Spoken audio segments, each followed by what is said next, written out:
Pune जिल्ह्यामधल्या top 9 बातम्यांचा आता आढावा घेऊया।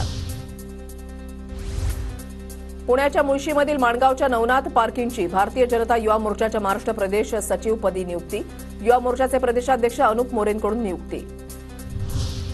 पुणे महापालिकेकडून शहरातील बांधकामांवर सांडपाण्यावर प्रक्रिया केलेलं पाणी वापरणं बंधनकारक। पालिकेकडून सर्व टँकरला हिरवा रंग अनिवार्य।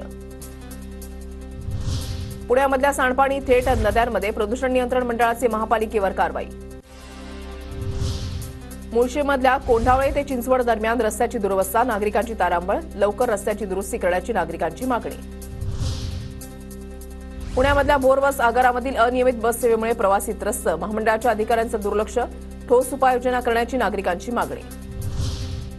वारकऱ्यांचा श्रद्धास्थान असलेली इंद्रायणी नदी पुन्हा फेसाळली। गेल्या काही दिवसांमध्ये नदीमधील पाण्याच्या प्रदूषणात वाढ, मात्र प्रशासनाचं याकडे दुर्लक्ष। पुण्यामधल्या पानशेत वरसगाव भागामध्ये बिबट्यांची दहशत। बिबट्याच्या हल्ल्यामध्ये 4 दिवसांमध्ये 5 जनावरं ठार, नागरिकांमध्ये भीतीचं वातावरण।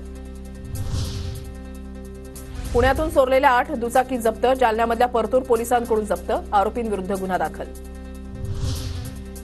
पुण्याच्या जुन्नर तालुक्यामध्ये कर्जाला कंटाळून शेतकऱ्याची आत्महत्या, प्रकाश सस्ते असं शेतकऱ्याचं नाव होतं। दोरीच्या साह्यानं गळफास घेऊन आत्महत्या।